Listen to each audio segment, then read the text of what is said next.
মাটিতে বাবা ভগবান একেবারে ওনারই রাজ্যে আসতে যাবে কেন? তাহলে মানুষটাকে যার একটা নাম হলো বাবা মৃত্যুঞ্জয়। আমাইরা বলো তো দেখি, মৃত্যুঞ্জয় কোন ঠাকুরকে বলা হয়? হ্যাঁ, মহাদেব। শিব ঠাকুরের একটা নাম হলো বাবা মৃত্যুঞ্জয়। ত্রিলোকের বড় বৈষ্ণব, ত্রিলোকের বড় বৈষ্ণব, কোন সাজা বৈষ্ণব নয়, ত্রিলোকের বড় বৈষ্ণব। আর তিনি হচ্ছেন বাবা মৃত্যুকে জয় করেছিল, মানে সত্য ত্রেতা দাপর এই তিন যুগে আমার বাবার কোনো রূপ পরিবর্তন হয়নি, একই বাবা ভোলানাথ হয়েছিল। আর কলিকালের মাটিতে ওই বৈষ্ণব ঠাকুর এসেছেন অদ্বৈত আচার্য গোসাই। কিন্তু মাইরা, আপনারা আমরা অনেকে এখানে আছে, আমার মায়েরা শিব চতুর্দশী ব্রত পালন করি না? করি তো। ঘটা করে বাবার মাথায় জল দিই, সারা রাত জাগরণ, সারা রাত উপোস থাকি না? তাহলে এই যে এত ঘটা করে বাবার মাথায় জল দিলাম, বাবা তো কলি যুগে নয়, শিব রূপে বাবা আসেনি তো। সত্য ত্রেতা দাপরিতে বাবা ছিল, কলিকালে বাবা নয়। ওই কলিকালের মাটিতে হয়েছে, দেখবেন ওখানে আমার দাদা ভাইরা পঞ্চতত্ত্ব ছবি তৈরি করেছে। ওই যে বয়স্ক লোকটা দাঁড়িয়ে আছে না, উনি হলেন অদ্বৈত আচার্য, উনি হলেন তিন যুগের বাবা ভোলানাথ। তালি বাবা, এখানে প্রত্যেকের মনে একটা প্রশ্ন আছে যে তিন যুগে শিব হলো, কলিকালে কেন শিব হলো না? অপরাধ। একটা চলতি কথা বলি বাবা, পাপ ছাড়ে না বাপকে। এই কথাটা খুব চলতি কথা, পাপ ছাড়ে না বাপকে, কিন্তু বাবা এর মানেগুলো বুঝতে হবে। এই যে পাপ ছাড়ে না বাপকে বলেন তো, আমাদের বাবাটাকে বলে, যেমন আমি মৌমিতা ঘোষ, আমার বাবার নাম হলো রাধেশ্যাম ঘোষ, মানে খাতা কলম, চিরস্থায়ী নয়, ক্ষণস্থায়ী। এখানে কেউ বলতে পারবে বাবা যে তার পিতা মাতাকে ধরে রাখতে পারবো? দিনই যদি ফুরিয়ে যায়, সবাইকে কাঁদিয়ে রেখে চলে যায়, তাহলে ওটা আমাদের আসল পিতা নয়। প্রত্যেকের আসল পিতা আছে, যিনি হলেন বিশ্বের স্রষ্টা মালিক ভগবান কৃষ্ণ। নিতাই গৌর হরি বল, হরি বল, হরি বল। আর ওই পিতাকে তুমি ছেড়ে চলে যাবে, কিন্তু ওই পিতা কোনোদিন তোমায় ছেড়ে যাবে না। তাহলে বাবা ঠাকুর লক্ষ্য করে দেখে, তিনি হলেন বিশ্ব পিতা, তিনি হলেন জগৎ পিতা, তিনি হলেন সবার বাবা। আর সেই বাবাকে কি বাবা পাপ ছেড়েছিল? কখনো ছাড়েনি। দেখেন একটু শাস্ত্রের দিকে তাকিয়ে, ভগবান নিজের পাপের বিচার নিজে করে দিয়েছে। দেখেন কুরুক্ষেত্রের মাঠে গান্ধারীর যেদিন শতপুত্র নিধন হয়ে গেল, গান্ধারী কৃষ্ণকে ডেকে বলেছিল, কৃষ্ণ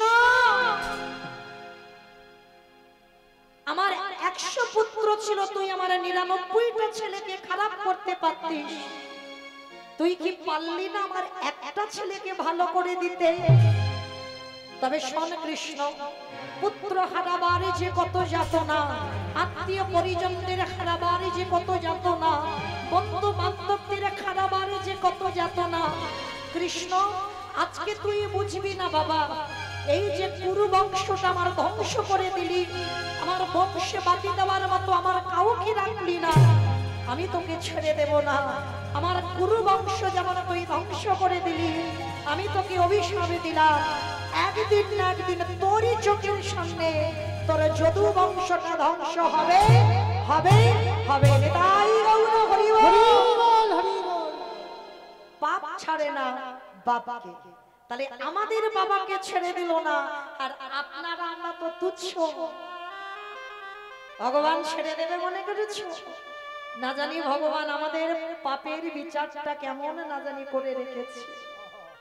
ঠিক ঠিক এইরকম একটা পরম বৈষ্ণব বাবা ভোলানাথ ভুলবশত একটা অপরাধ করে ফেলেছিল, আর যে অপরাধের জন্য বাবা কলিকালে আর বাবা শিব রূপটা ধরতে পারছে না। তাহলে অপরাধটা কি? এই অপরাধীর কথা জানতে গেলে বাবা একটুখানি যেতে হবে মহাভারত, আর ওখানে না গেলে আমরা পরিচয়টা পাবো না, কেন বাবা কলিকালে এলো না, অপরাধটা কি? ওই মহাভারতে বাবা অনেকেই জানে না, যুধিষ্ঠির মহারাজ করেছিল রাজস্বয় যজ্ঞ। এখানে যারা শাস্ত্র জ্ঞানী তত্ত্ব জ্ঞানী বসেছেন জানবেন, রাজস্বয় যজ্ঞ করেছিলেন। আর বাবা একটা অনুষ্ঠান করতে গেলে, এই যে ধরুন আমার দাদা ভাইরা এই যে নবকুঞ্জের মেলাটা সুন্দর করে সাজিয়েছে, একা একা দ্বারা হয় বাবা? যত আমার পয়সার বল থাকুক না কেন, একা একা দ্বারা এত বড় অনুষ্ঠান করা সম্ভব নয়। অনুষ্ঠান করতে গেলে বাবা অনেকে সহযোগিতা লাগে। রাজস্বী যজ্ঞে ভগবান কৃষ্ণ দাঁড়িয়ে থেকে বাবা সবাইকে দায়িত্ব একটা একটা করে বুঝিয়ে দিয়েছে। আর যখনই দায়িত্বটা বুঝিয়ে দিল বাবা, যুধিষ্ঠির মহারাজ বলেছিল, কৃষ্ণ ও কৃষ্ণ, তুমি সবাইকে দায়িত্ব দিচ্ছ, তুমি নিজে কোনো দায়িত্ব নেবে না। ভগবান একটু মুচকি এসে বলেছিল, জানো দাদা, আমি তো সবাইকে একটা করে কাজ দিয়েছি, কিন্তু আমি আমার জন্য আমি দুটো দায়িত্ব ফেলে রেখেছি। সে কি? সবাইকে তুমি একটা করে কাজ, আর তুমি তোমার বেলা দুটো কাজ। কি কাজ নিয়েছো কৃষ্ণ? বলে, জানো দাদা, আমার প্রথম পর্ব হবে, যত যত সাধুগুরু ব্রাহ্মণ বৈষ্ণব যত ব্রাহ্মণ আসবে, আমি কৃষ্ণ দয়াময় হয়ে সবার প্রথমে তাদের চরণ যুগল আগে ধৌত করে দেব। নিতাই গৌর হরি বল, হরি বল।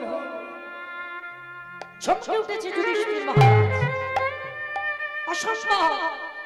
কৃষ্ণ, কে কোন জাতের মানুষ, কে ছোট জাত, কে বড় জাত, কে নিচু, কে উঁচু, ছোট বড় তুই বিচার করবি না, তুই সবার পা ধোবাবি।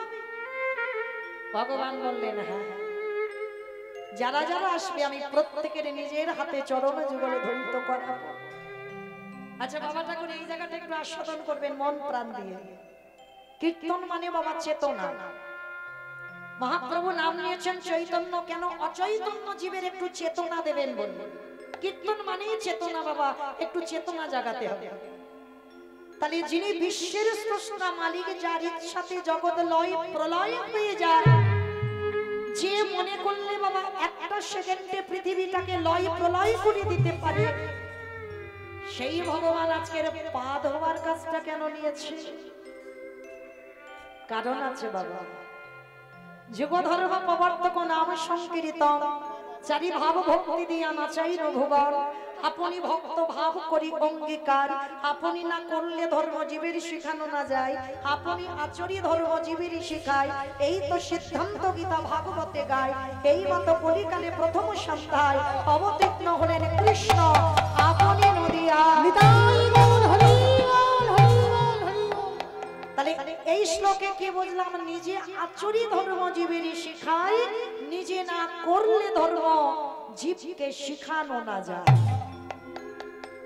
বাবা ঠাকুর, আমি কীর্তনিয়া হয়েছি বাবা, যদি আমার আচরণ ঠিক না হয়, যদি আমার চলার পথ যদি ঠিক না হয়, তাহলে বাবা আমার মুখ থেকে কথা শ্রবণ করে কোনো মানুষের কি চৈতন্য হবে বলে মনে হয়?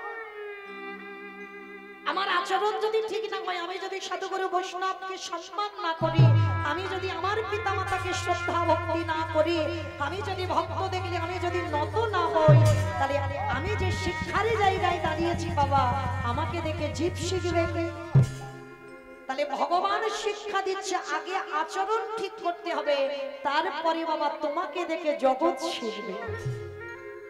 আর তোমার আচরণ যদি ঠিক না হয়, তোমাকে দেখে জগৎ কোনোদিন শিক্ষা পাবে না। আর যদিও সে শিক্ষাটা নেয়, সে শিক্ষায় বাবা কোনো কাজ হবে না। তাহলে আগে আমার জায়গাটা ঠিক করতে হবে। তাই তো ভগবান জগৎকে শেখালো, রে জগৎ আমি ভগবান হয়ে আমি ভক্ত চরণ ধৌত করছি। ভগবান নিজে বারবার বলেছে, আমা হতে আমার নাম বড়, নাম হতে আমার ভক্ত বড়, ভক্ত হতে ভক্তির পদ ধুলা আরো বড়। তাহলে বাবা আজকের ভগবান চরণ ধৌত করে আপনাদের আমাদের কি চৈতন্য দিলেন? ওটে কলির জ্ঞানন্ধজি, তোদের দুয়ারেও যদি কোনোদিন সাধুগুরু বৈষ্ণব আসে, তাড়াতাড়ি করে চেষ্টা করবি, আগে কাঁসার থালা ঘটিতে করে জল নিয়ে আগে সেই সাধুগুরু বৈষ্ণবের চরণ যুগল আগে ধ্বংস করে দিবি। তবে মায়েরা যদি সাধুগুরু বৈষ্ণব নাও পায়, যে যার ঘরের বাবা মা তো আছে, শ্বশুর শাশুড়ি তো আছে, চেষ্টা করবেন বৎসরে একবার সবার চরণ ধরে নিবেদন। মায়েরা, আমি বলে যাচ্ছি না যে রোজ রোজ করো, বৎসরে একবার। অনেকে বাবা আমার এই কথাটা শুনলে অনেকে হাসে, মানে কীর্তনিয়া কত কথা বলে যাচ্ছে দেখো, কিন্তু না, এটা আমি বলছি না, ভগবান ভাগবতে বলে দিয়েছে সবার আগে বড় গুরু হলো যে যার ঘরের বাবা মা, তারপরে শিক্ষা গুরু, দীক্ষা গুরু, তারপরে গুরু হলাম আমি ভগবান। তাহলে এই পৃথিবীতে তো ভগবান আগে বলতে পারতো বাবা সবার আগে আমি বড় গুরু। ভগবান নিজের জায়গা দেয়নি, নিজে পিছনে রেখেছে, আগে পিতামাতার জায়গাটা দিয়েছে। কেন? ছিলাম কোথায়? শূন্যে ঘুরে বেড়াচ্ছিলাম। বাবা কৃপার বিন্দু দিয়ে যদি মা 10 মাস গর্ভে ধরে না রাখতো, তাহলে বাবা পৃথিবীর আলোকে দেখতে পেতে। যার জন্য পিতামাতার জায়গাটাকে সবার আগে দিয়েছে। আর ভগবান কৃষ্ণ জগৎকে শেখালো তোরাও কলির জীব, সাধুগুরু বৈষ্ণব দেখলে আগে নত হতে শেখ। আর নত যদি হয়েছে তবে তোমার ভগবান তোমাদের কৃপা করবে। ভগবান আজকের পা ধোয়াচ্ছে, আরো একটা কাজ নিয়েছিল বাবা। কি কাজ জানো? এই যে আমি এসে শুনলাম আমার এই দাদা ভাইরা প্রতিনিয়ত বাবা ভক্ত সেবা দিতেই ব্যস্ত। 9টা দিন, আজকের 8ম দিনে পড়েছে, প্রতিটা দিন ভক্ত সেবা দিতে ব্যস্ত। কিন্তু বাবা যারা যারা ওই পাতা গুড়ানোর দায়িত্বটা নিয়েছে, জানি না তারা যদি এখানে থেকে থাকে অজান্তে যে কি সম্পদ পেয়েছে তারা নিজেরাও জানে না। আমার ভগবান কৃষ্ণ তো ওই কাজটা নিয়েছিল রাজেশ্বরী যজ্ঞে। যত যত ব্রাহ্মণ বৈষ্ণব প্রসাদ পেয়েছে, কৃষ্ণ ভগবান নিজের হাতে করে ওই এঁঠো থালাগুলো ফেলেছে। শুধু নর্দমায় ফেলেনি বাবা, ওর ভিতরে আরো একটা কৃষ্ণ কাজ করেছে। যখন উচ্ছিষ্ট পাতাগুলো ফেলছে, ওই একটু করে উচ্ছিষ্ট পাতাতে লেগে আছে না, কৃষ্ণ দয়াময় ওই উচ্ছিষ্ট গুলো একটু করে তুলে নিয়ে ওছে ভাগেতে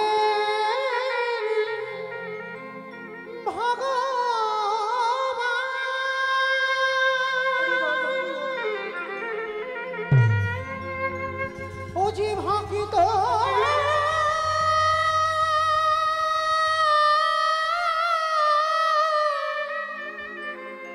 ভক্ত ছাড়া কিছু জানে না,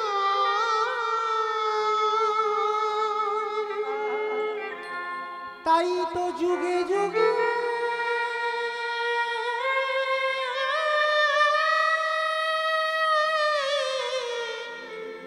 ভক্তের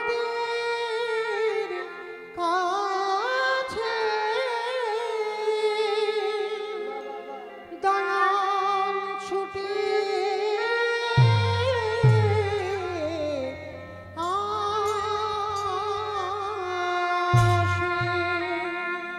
কৃষ্ণ আমার আড়ালে গিয়ে ভক্তদের উচ্ছিষ্ট গুলো ভালো করে গায়ে মাখছে। ভাবতে পারছেন? বিশ্বের স্রষ্টা মালিক ভক্তদের এঁঠো গুলো মাখছে। যুধিষ্ঠির প্রশ্ন করেছিল, কৃষ্ণ তুই এটা কি করছিস? ওদের পা ধোয়াচ্ছে, সেগুলো মেনে নেওয়া যায়। ওদের উচ্ছিষ্ট পাতা নর্দমায় ফেলছিস, মেনে নেওয়া যায়। কিন্তু কৃষ্ণ ওদের উচ্ছিষ্ট গুলো তুই গায়ে মাখছিস কেন? ভগবান হেসে বলেছিল, দাদা এ তো আমার কর্মফল। সে কি কৃষ্ণ তুই আবার পাপ করিস? বলে করি না। বলে জানো দাদা, এই যে সবাই বসে আছে না, সবার বিচার আমি কৃষ্ণ দয়াময় করি। কিন্তু বাবা যে বিচারক হয়, যে সিংহাসনে বসে, যে সবার বিচার করে, তার বিচার করবে কে? যে ভগবান সবার বিচার করে, তাহলে তার বিচার করবে কে? ভগবান বললেন আমার বিচার কাউকে করতে লাগে না, আমার বিচার আমি নিজে নিজেই করে দিই। আচ্ছা কৃষ্ণ তুই কি পাপ করেছিস? বলে পাপটা দাপরেতে কৃষ্ণ অবতারই করিনি দাদা, করেছিলাম রাম অবতারে, রামচন্দ্র হয়ে নিজের হাতে আমি রাবণ রাজাকে হত্যা করেছি। আর রাবণকে হত্যা করে আমার সর্বাঙ্গটা পাপী হয়ে গেল। আর সেই পাপটা আমি সেই ত্রেতা যুগে ধোবো যে সুযোগ পাই, সেই পাপটা আজকের দাপর যুগে আমি কৃষ্ণ অবতারে ধৌত করছি। তাহলে বাবা ঠাকুর বুঝতে পারছেন, ভগবানও অন্যায় করে, ভগবানও পাপ করে, সেই পাপ থেকে মোচন করবার জন্য দাপরে যুগে যুধিষ্ঠির যজ্ঞে আজকের এই দায়িত্বগুলো নেয়। তাহলে এইটুকু কথা শ্রবণ করে আপনারা আমরা কি জানলাম? অজান্তে যদি কেউ অপরাধ করে ফেলি, ভুল করে ফেলি, একটা বৈষ্ণবের চরণ যুগল ধৌত করা, তবে বাবা সে বৈষ্ণব যেন শুদ্ধ বৈষ্ণব হয়। সেই বৈষ্ণবের চরণ ধৌত করা, তাও যদি না পারো ভক্তদের এঁঠো পাতা পরিষ্কার করো, তাও যদি না পারো ভক্তদের উচ্ছিষ্ট একটু ভালো করে গায়ে মেখে নাও। আর যদি নিতে পেরেছ কোটি কোটি জন্মের পুরানো অপরাধ, বহু বহু পূর্বকালের অপরাধ থেকে আপনারা আমরা সবাই মুক্তি পেয়ে যাব। নিতাই গৌর হরি হরি বল, হরি বল, হরি বল। আচ্ছা মাইরা, কারোর পা ধোবাতে গেলে কি করে ধোবাবো? কি করে ধোবাবো বাবা? বলে হাত পা বেঁধে পুকুরে নাকি ফেলে দেবে? পা ধোবাতে গেলে বাবা একটা পাত্রে জল নিতে হবে, ঘটি নিতে হবে, সে ছোট হোক আর বড় হোক, যার পা ধোবাবো তার কাছে বাবা আমার মাথাটাকে নিচু করতে হবে। কি বাবা ঠাকুর, তাই না? নিচু না করলে কি পা ধোবানো যাবে? তো বিশ্বের শ্রেষ্ঠ মালিক ভগবান রাজস্বাই যজ্ঞের দরজায় দাঁড়িয়েছে, আর দরজায় দাঁড়িয়ে বাবা একে একে সবাই আসছে, কৃষ্ণ পা ধোবায় আর রাজস্বাই যজ্ঞের ভিতরে প্রবেশ করে। এমন সময় বাবা লাইনে দাঁড়িয়ে আছে অগ্নিদেব, পবনদেব, বরুণদেব, ইন্দ্র, ইন্দ্রাণী, ব্রহ্মা, সাবিত্রী, শিব, দুর্গা, সব পরপর লাইন দিয়ে আছে, একে একে আসছে কৃষ্ণ পা ধোয়ায় যজ্ঞের ভিতরে ঢোকা। এমন সময় জগৎ জননী মা দুর্গা আমার বাবা ভোলানাথকে ডাকছে, প্রাণনাথ, ও প্রাণনাথ, আর দেরি নয়, চলো কৃষ্ণ পা ধোয়াবে, চলো পাটা ভালো করে ধৌত করে নিয়ে। তার ত্রিলোকের বড় বৈষ্ণব মৃদু হেসে বলছে, পার্বতী তোমার কি মাথার গন্ডগোল আছে? কৃষ্ণ পা ধোয়াবে আর আমাদের মতো পাপীর পা দুটো বাড়িয়ে দেব? শোনো, তোমার যদি এত ধোয়াবার ইচ্ছা হয় তো তুমি লাইনে দাঁড়াও, আমার পা তোমার কৃষ্ণ ধোয়াতে পারবে না। আর এই কথাটা বলে বাবা বাবা ভোলাদার লাইন থেকে বেলাইনে চলে গেছে। আর যেই না লাইন থেকে বেলাইনে গেছে, আড়ালে গিয়ে কৃষ্ণের চোখে ধুলো দেবে বলে বাবা ভোলানাথ কি করেছে জানো? ধুম করে একটা কুকুর রূপ ধারণ করে। আপনারা বলবেন মৌমিতা বৈষ্ণব মানুষ কুকুর হয়ে গেল কেন? বলে বাবা এইটা তো বিচার। পৃথিবীতে যত পশু পাখি আছে বাবা, কুকুরের মতো প্রভু ভক্ত আর কিন্তু কেউ হবে না। যার জন্য বাবা আজও কিন্তু নবদ্বীপের মাটিতে, আজও নবদ্বীপের মাটিতে বাবা আজও কুকুরের মহোৎসব হয়। আজও, কারণ কুকুর হলো প্রভু ভক্ত, আর বাবা মানুষের থেকেও কুকুরের ঘ্রাণ শক্তিটা বেশি। যার জন্য বাবা এখনো কিন্তু কুকুরের চাকরি করছে, তাই না? চোর ডাকাতকে ধরবার জন্য বাবা কুকুরকে তো কাজে লাগানো হয়, মানুষের থেকে ওর ঘ্রাণ শক্তি বেশি। তো আজকের বাবা ভোলানাথ কুকুর রূপটা ধারণ করেছে, আর কুকুর রূপটা ধারণ করে আড়ালে গিয়ে ভগবান কি করেছে জানো? নিচু হয়ে পা ধোবাচ্ছে, আর আড়ালে বাবা ভোলানাথ একটা কুকুর রূপ ধারণ করে পিছন থেকে গুটি গুটি পায়ে আসছে। আর বাবা নিচু হয়ে পা ধোবাচ্ছে, পায়ের মাঝখানটা একটু ফাঁকা মতো দেখেছে। আর ভোলানাথ কি করেছে? কুকুর রূপটা ধরে ওই পায়ের ফাঁক দিয়ে সবে মাত্র মাথাটাকে, আর যেই না মাথাটা দিয়েছে বাবা, এই বৈষ্ণব হলে কি হবে বাবা? এই জায়গাটা একটু বোঝার ভুল ছিল যে কৃষ্ণের চোখ চারিদিকে ঘুরে ঘুরে বেড়াচ্ছে, তাই না? এই যে বাবা এত ভক্ত দাঁড়িয়ে আছে, আমি মোটামুটি একটু দাঁড়িয়ে আছি, দেখতে পাচ্ছি, কিন্তু বাবা আমার চোখে ফাঁকি দেওয়া যায়। কিন্তু যে ছেলেটা বাঁকা করে, বাঁকা হাতে কালো শশী, কি গো, এই ছেলেটার চোখে ফাঁকি দেওয়া যাবে? যাবে না। তো আমার ভগবান কি করেছে? যেই না হাঁটু দুটো নিয়ে কুকুরের কানের কাছে চেপে দিয়েছে, এইবার কুকুর কি করবে? কেউ কেউ করবে না, বারবার বলছে কৃষ্ণ ছেড়ে দে, কৃষ্ণ ছেড়ে দে, কৃষ্ণ ছেড়ে। বলে ছাড়বো বলে ধরি না, এই জগতে জারি আগে বার ছেড়ে দি, এই জগতে জানে ছেড়ে তাকে জীবনে কোনোদিন জানি ধরি না, আরে যাকে একবারও ধরে ফেলি তারে জীবনে ছাড়ি না। কি বাবা কি বললেন? যারে ধরে তারে ছাড়ে না, আর যারে ছাড়ে তারে জীবনে ধরে না। হে বৈষ্ণব, আজকে যখন তোমায় পেয়েছি তোমার ব্যবস্থা আমি করব, কারণ ভগবানেরও তো ইচ্ছা গো বৈষ্ণবের চরণ সেবা করব। তাই তো ভোলানাথের মতো বৈষ্ণবকে আজকের পেয়েছে, আর বেটা ছাড়ে কোনোদিন। এইবারে যত কানের কাছে চেপে ধরছে তত তো কুকুর ছটফট করছে। ভগবান বলে এর একটু ব্যবস্থা করতে হবে। মোটা দড়ি নিয়ে বাবা কুকুরটাকে বেশ করে আষ্টে পিষ্টে বেঁধেছে, আর যেই না কুকুরটাকে আষ্টে পিষ্টে বেঁধেছে, এইবার কুকুরের চারটে পা ছটফট করছে। বলে এবারের পায়ের ব্যবস্থা করতে হবে। মোটা দড়ি নিয়ে কুকুরের চারটে পা এক জায়গায় বেঁধে দিয়েছে, আর যেই না চারটে পা এক জায়গায় বেঁধে দেওয়া, আর কি কিছু করতে পারি? শুধু নয়নে জলে বহু ভাষায় আরে বলি কৃষ্ণ রে, এই জনমে অপরাধে অপরাধী, ওরে কৃষ্ণ হরে কৃষ্ণ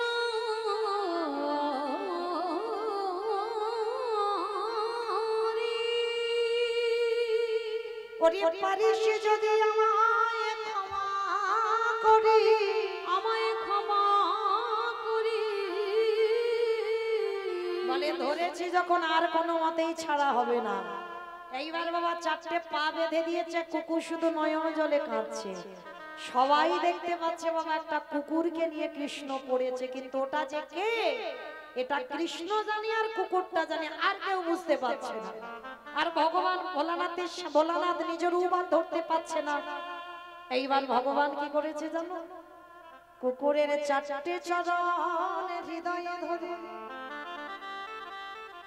খালি বেলি নদী নালা পুকুরে ঘাটের জলে না, কৃষ্ণ দয়াময় আমার ওই বৈষ্ণবের চরণ চারটে নিয়ে কি করে জানো? আজ চোখের জলে চরণ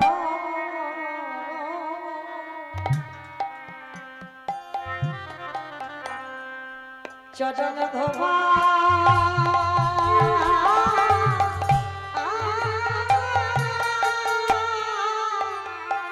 ধোবা বলি আমি তো চলো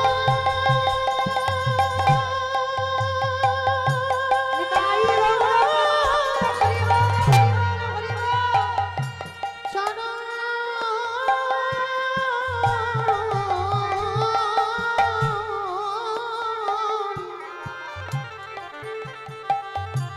বলি আমি তো চলো চরণে ছাড়ে না না গো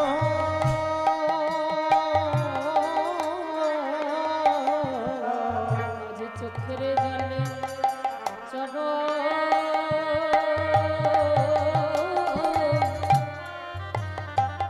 চরণ ধোয়া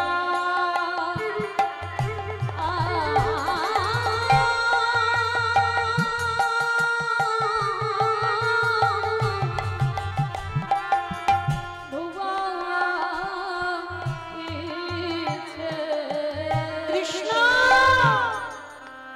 এটা তুই কি করছিস? তোর চোখের জল আমার চরণে পড়ছে। সেদিন ভোলানাথ বলেছিল কৃষ্ণ রে, এই রাজস্বই যজ্ঞে যে অপরাধ করে গেলাম, যে অপরাধ করে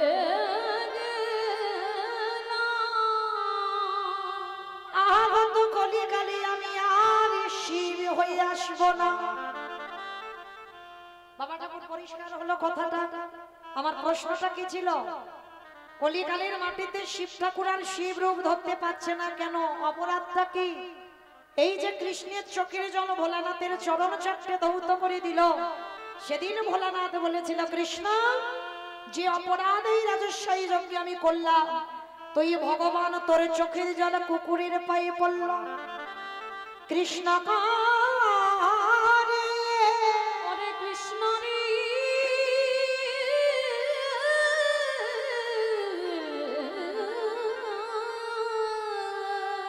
তোর চরণ ছুঁয়ে প্রতিজ্ঞা করিলাম, আগত কলিকালে আমি শিব নয়, আমি শান্তিপুরে নাভা দেবীর গর্ভে জন্ম নেব কমলাক্ষ হয়ে।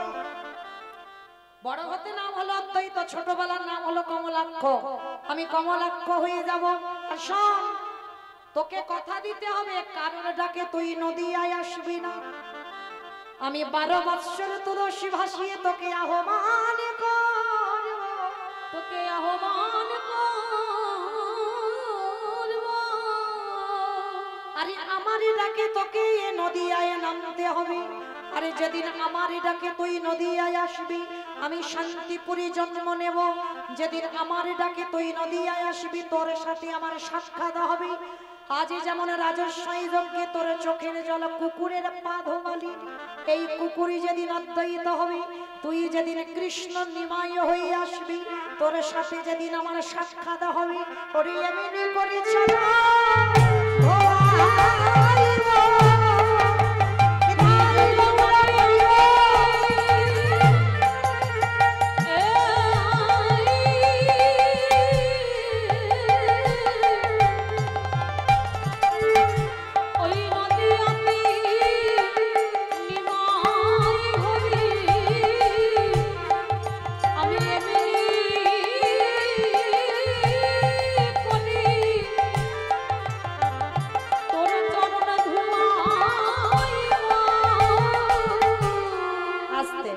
তাহলে বাবাটা খুব পরিষ্কার হয়ে গেল। সেই অদ্বৈতের ডাকে যার জন্য গৌর এসেছে, আজকের কৃষ্ণ রূপ ত্যাগ করে গৌর এসেছে, কারোর ডাকে নয়, ওই বাবা ভোলানাথেরই ডাকে এসেছে।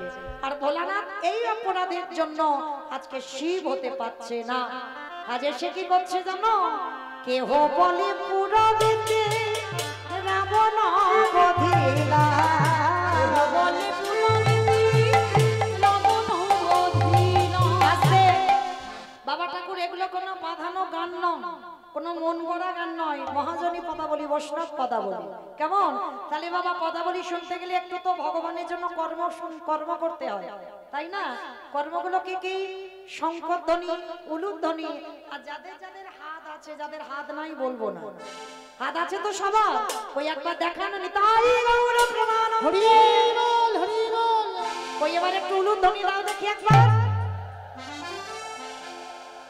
কেহ বলে পুরবিতে রাবণ বধিলা, আমার গোড়ারি গোড়া গোড়া গোড়া গোড়ারি।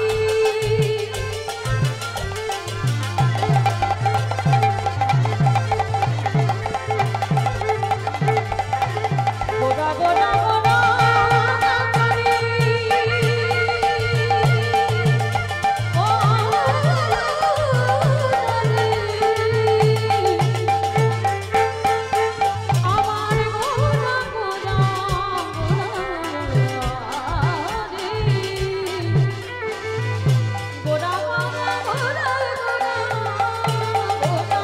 আরে কেহ বলে পুরবিতে রাবণ বধিলা, ওই না বলো কেন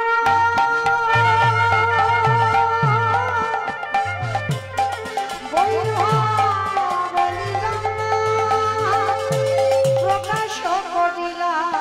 ওই গোলকের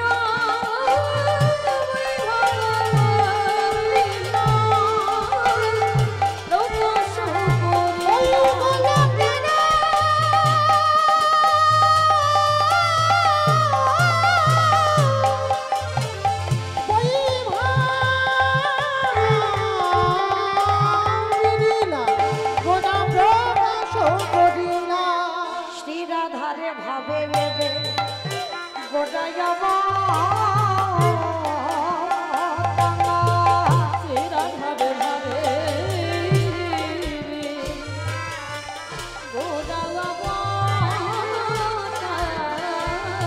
আরে শ্রীরাধারে ভাবে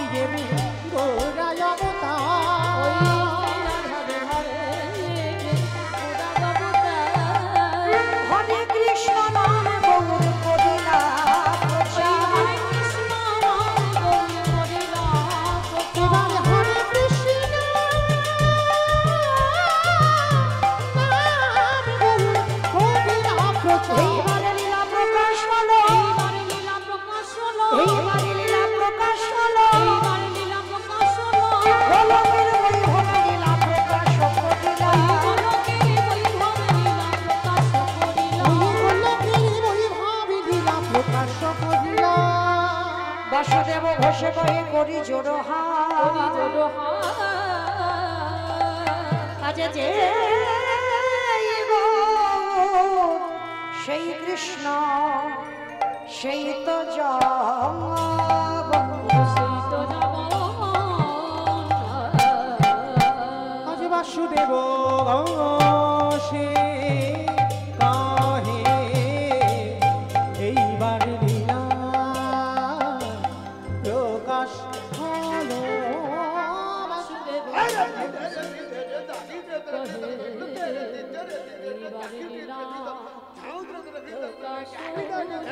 বাসুদেব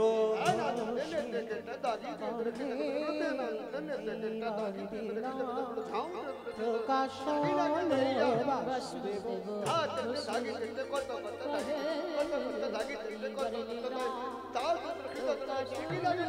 বাসুদেব ঘোষে কহে এইবার লীলা কৃষ্ণ